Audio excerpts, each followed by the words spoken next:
Hello everyone. आज हम बात करने वाले हैं chapter number 4 of transfer of property act, जो कि बात करता है मॉर्गेज के बारे में। अब सेक्शन 58 पे हम आते हैं।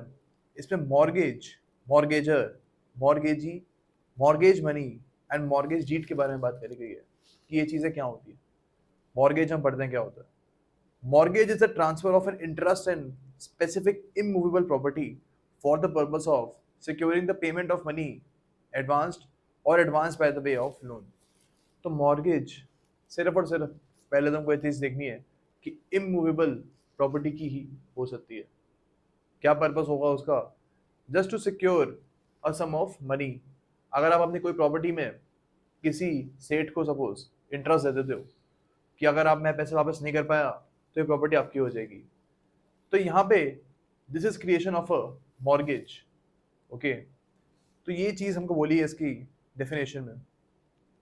लेकिन इसमें हमको ये चीज़ याद रखनी है कि सिर्फ और सिर्फ इमूवेबल प्रॉपर्टी का ही हो सकता है। अगर आप मूवेबल प्रॉपर्टी में यही सेम चीज़ करोगे, सेम सर्कमस्टांस पैदा करोगे, तब उसको हम प्लेज बोलते हैं। ओके, प्लेज हम कॉन्ट्रैक्ट एक्ट में देखेंगे। तो यही चीज़ समझनी है हमको इसमें। इसमें एक और चीज़ हमको देखनी है। The transferor is called mortgagor, यानी कि जो पर्सन अपना प्रॉपर्टी में इंटरेस्ट किसी सेठ को दे रहे हैं सपोज, तो वो पर्सन होगा मॉर्गेजर।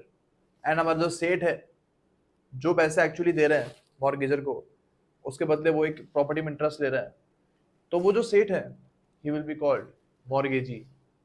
ओके,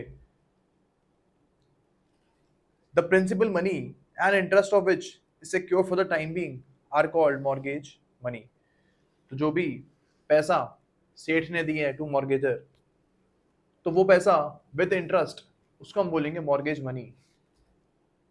एंड ये जो पूरा जिस इंस्ट्रूमेंट से सब कुछ ट्रांसफर वगैरह हो रहा है, तो इसको हम बोलते हैं मॉर्गेज डीड। एक कॉन्ट्रैक्ट एंटर अपन तो होगा ना, जब मॉर्गेजर बोलेगा कि हाँ ये इतने पैसे मैं ले रहा हूँ और इसके बदले में अपने इमूवेबल प्रॉपर्टी में एक इंटरेस्ट दे रहा हूँ सेठ को, तो ये कॉन्ट्रैक्ट को हम बोलेंगे मॉर्गेज डीड। अब हम आते हैं टाइप्स ऑफ मॉर्गेजेस के बारे में। हमारी 6 टाइप्स ऑफ मॉर्गेजेस होती हैं, इसको हम डिस्कस करते हैं।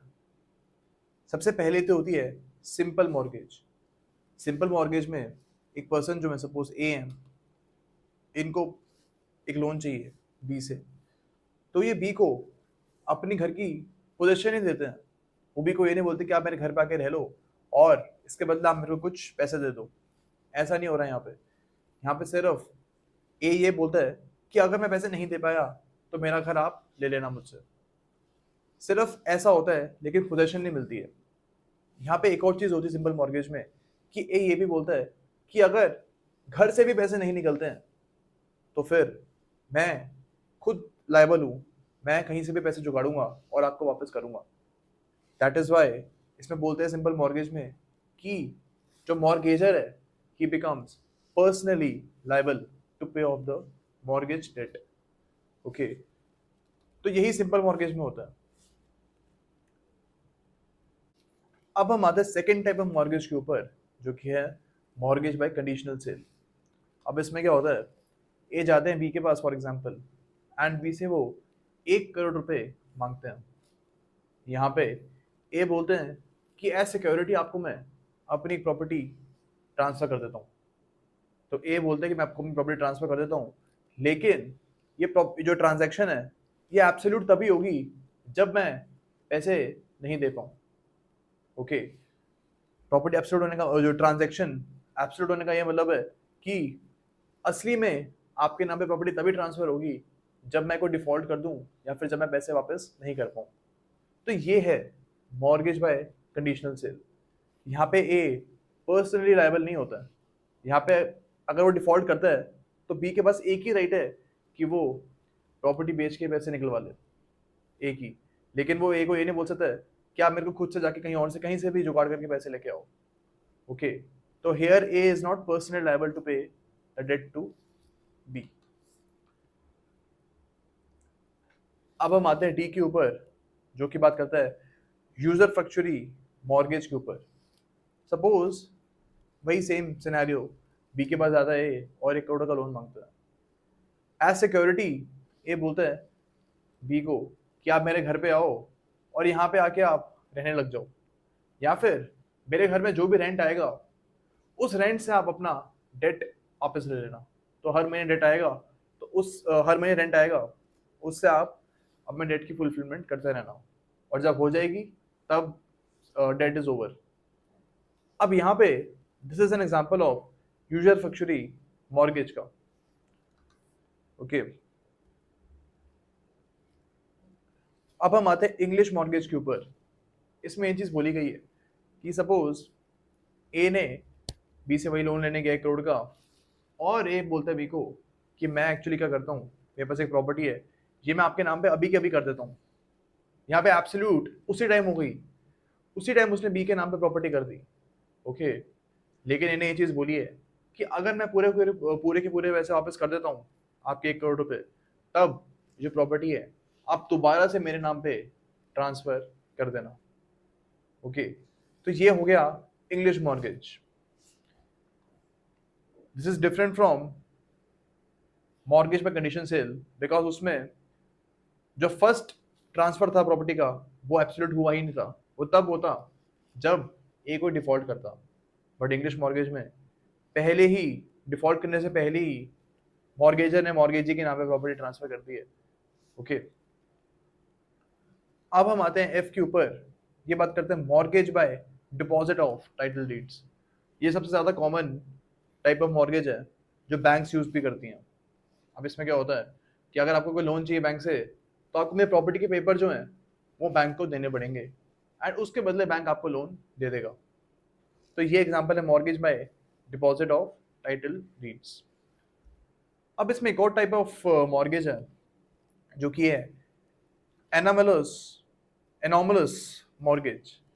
इसमें ये होता है कि जो भी मॉर्गेजेस के बारे में अभी तक हमने बात नहीं करी है, जो ना ही सिंपल मॉर्गेज में आती है, ना ही इंग्लिश में आती है, ना ही यूजर फैक्चुरी में आती है, ना ही कंडीशनल में आती है, और ना ही एक और जो डिस्कस करी थी हमने, कौन सी थी वो,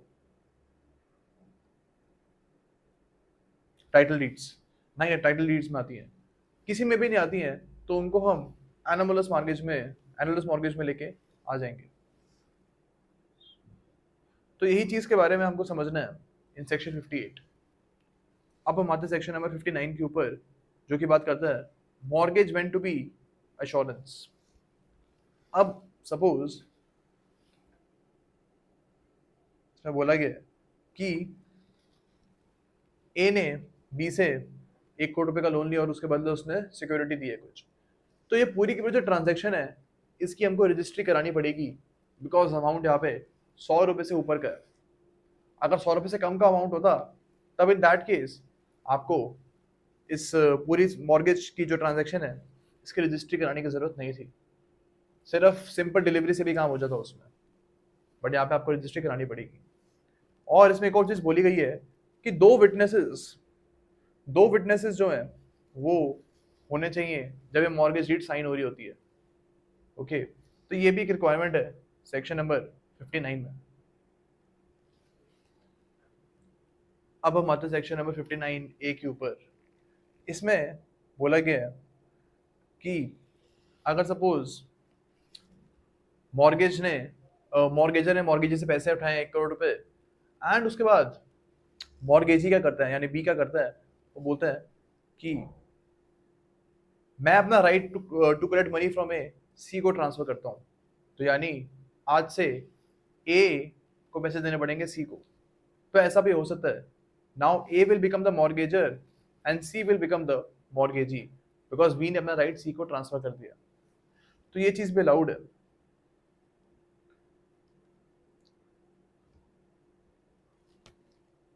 अब हम आते हैं सेक्शन नंबर 60 के ऊपर, जो कि बात करता है राइट ऑफ रिडेम्पशन के बारे में। राइट ऑफ रिडेम्पशन क्या होता है कि सपोज ए ने बी को पूरे पूरे पैसे वापस कर दिए हैं, अब ए का ये राइट बनता है कि वो प्रॉपर्टी बी से वापस ले सकता है। जो सिक्योरिटी उसने बी को दी थी, उस सिक्योरिटी को वापस लेने का अधिकार को हम रिडेम्पशन बोलते हैं। ओके, तो यही हमको सेक्शन नंबर 60 में रिडेम्पशन के राइट के बारे में बात करी गई है। इसको कंप्लीट करते हैं। At any time after the principal money has become due, the mortgager has a right on payment or tender at proper time and place of the mortgage money to require the mortgagee to deliver the mortgager the mortgage deed and all documents relating to the mortgage property. तो यानी mortgage deed भी वापस करनी पड़ेगी mortgagee को, और जो property है वो भी वापस करनी पड़ेगी, क्योंकि पूरे पैसे मॉर्गेजर ने दे दिए। अब अगर मॉर्गेजर ने मॉर्गेजी को एक प्रॉपर्टी की पोजीशन भी दी हुई है एज सिक्योरिटी, तो वो पोजीशन भी वापस मिल जाएगी मॉर्गेजर को, बिकॉज उसने पूरे पैसे वापस कर दिए। ओके, तो यही चीज हमको इसमें समझनी है बस, रिडेम्पशन के राइट के बारे में।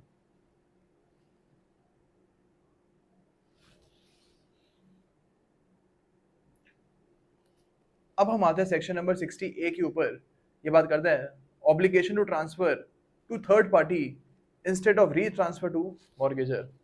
तो यानी कि जैसे ही मॉर्गेजर ने हमारे एग्जांपल में 1 करोड़ रुपए वापस कर दिए हैं विद इंटरेस्ट बी को, तब ए जो है वो एक ऐसी डिमांड भी कर सकता है कि जो राइट्स है ना प्रॉपर्टी के, वो आप मुझे मत दो, आप मेरे फ्रेंड डी को दे दो। तो ए बोल सकता है बी को कि प्रॉपर्टी आप मेरे को वापस करने के बजाय बी को कर दो ट्रांसफर। तो ऐसा भी कर सकता है मॉर्गेजर। ओके, अब हमारे सेक्शन नंबर 60B के ऊपर ये बोलता है कि अगर मॉर्गेजर ने 1 करोड़ रुपए उठाए मॉर्गेजी से और अपने प्रॉपर्टी के पेपर्स उसने मॉर्गेजी को दे दिए हैं, तो मॉर्गेजर का राइट बनता है कि उन प्रॉपर्टी पेपर्स को वो कभी भी चेक कर सकता है, कभी भी उनको इंस्पेक्ट कर सकता है।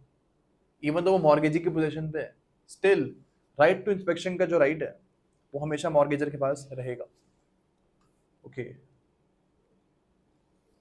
अब हम आते सेक्शन नंबर 61 के ऊपर। इसमें एक सिंपल सी बात बोली गई है कि सपोज ए ने बी से 1 करोड़ रुपए का लोन उठाया है और उसके बदले उसने अपनी 2 प्रॉपर्टीज एज सिक्योरिटी रखी है बी के पास, एक्स एंड वाई। ओके, अब यहाँ पे ए चाहे तो जब 1 करोड़ रुपए वापस कर देगा तो वो चाहे तो एक्स प्रॉपर्टी को भी रिडीम कर सकता है, या फिर वो ऐसा कर सकता है कि बाकी जब मैं पूरा अमाउंट पे कर दूंगा तभी मैं एक्स एंड वाई दोनों की दोनों प्रॉपर्टीज को एक साथ रिडीम करूंगा। तो वो इकट्ठे भी रिडीम कर सकता है दोनों प्रॉपर्टीज को और एक एक करके भी कर सकता है। यही चीज सेक्शन 61 बोलती है। अब हम आते हैं सेक्शन नंबर 62 के ऊपर। अब ये बात करता है यूजुफ्रैक्चुअरी मॉर्गेज के बारे में। अब हमने पढ़ा था कि इस टाइप ऑफ मॉर्गेज में जो प्रॉपर्टी की पोजीशन है वो हम मॉर्गेजी को दे देते हैं और हम मॉर्गेजी को बोलते हैं कि इस प्रॉपर्टी में आप जो भी रेंट बनता है वो रेंट आप लेते रहना इस प्रॉपर्टी से एंड अपना डेट आप चुका लेना उससे पूरा। तो जब रेंट से पूरे का पूरा डेट खत्म हो जाता है, साथ में इंटरेस्ट भी पूरा मिल जाता है मॉर्गेजी को, तब जो प्रॉपर्टी की पोजीशन है वो वापस करनी पड़ेगी मॉर्गेजी को टू मॉर्गेजर। तो यही बात करता है section number 62 right of redemption के बारे में। अब हम आते हैं सेक्शन नंबर 63 के ऊपर। ये बात करता है एक्सेशन टू मॉर्गेज प्रॉपर्टी। अब सपोज क्या होता है कि जब प्रॉपर्टी जो है वो मॉर्गेजी के कब्जे में थी, उस टाइम पे मॉर्गेजी ने कुछ कंस्ट्रक्शंस करी हैं ऑन दैट प्रॉपर्टी। ओके, अब क्या होता है, ए जो है हमारा जो मॉर्गेजर था उसने 1 करोड़ रुपए पूरे के पूरे वापस कर दिए हैं बी को जो कि मॉर्गेजी था। अब यहाँ पे ए का राइट बनता है रिडेम्पशन का क्योंकि उसने पूरे पैसे वापस कर दिए हैं, लेकिन बी बोलता है को कि प्रॉपर्टी तो वापस ले लो लेकिन मेरे को आप एक्स्ट्रा 50 लाख रुपए भी दो, बिकॉज मैंने एक स्विमिंग पूल बनाया है इस प्रॉपर्टी के ऊपर। ओके, नाउ क्या ए बाउंड है पैसे देने के लिए बी को?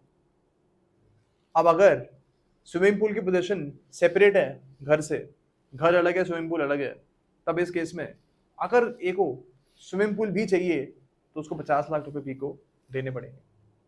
लेकिन अगर ये बोलता है कि मेरे को स्विमिंग पूल चाहिए ही नहीं, तोड़वा दो उसको दोबारा, मेरे को नहीं चाहिए, तब ए का कोई ऑब्लिगेशन नहीं बनती है टू पे बी 50 लाख रुपीज। ओके, तो यही चीज के बारे में सेक्शन नंबर 63 बोलता है। अब इसमें एक और चीज़ बोली गई है, सपोज जो हमारे मॉर्गेजी हैं, इनने प्रॉपर्टी में एक जगह थी जहाँ पे शेड नहीं था, ऊपर शेड नहीं था और वो जगह खाली थी, ऊपर से रूफ नहीं थी उसकी। अब यहाँ पे क्या होता है, बहुत तेज बारिश होने लग जाती है, बहुत तेज तूफान आने लग जाता है, तो मॉर्गेजी क्या करता है, शेड बनवा देता है प्रॉपर्टी के ऊपर, एक सेपरेट एक छोटी सी जगह थी, वहाँ पे शेड बनवा देता है वो। अब यहाँ पे this was essential to prevent the property from destruction. अगर वो शेड ना बनवाता तो प्रॉपर्टी में डिस्ट्रक्शन हो जाता। तो इसलिए यहाँ पे मॉर्गेजर जो है, जब वो रिडम्पशन करने आएंगे प्रॉपर्टी का, तब जो शेड बनवाने के पैसे हैं पूरे, वो पैसे मॉर्गेजी को उनको देने पड़ेंगे, बिकॉज मॉर्गेजी ने प्रॉपर्टी को बचाने का काम किया था, एंड इसलिए जो भी पैसा बनता है वो वापस करना पड़ेगा उसको, मॉर्गेजी को। ओके, अब हम आते सेक्शन नंबर 63A के ऊपर। इसमें बोला गया है कि अगर मॉर्गेजी ने कुछ इंप्रूवमेंट करी प्रॉपर्टी के ऊपर, यही सेम केस है, मॉर्गेजी की कब्जे में प्रॉपर्टी थी, उसने सपोज फर्नीचर में कुछ चेंज कर दिए या फिर पेंट करा दिया घर को, जो कि एसेंशियल बिल्कुल भी नहीं था, ऐसी बी ने कर दिया।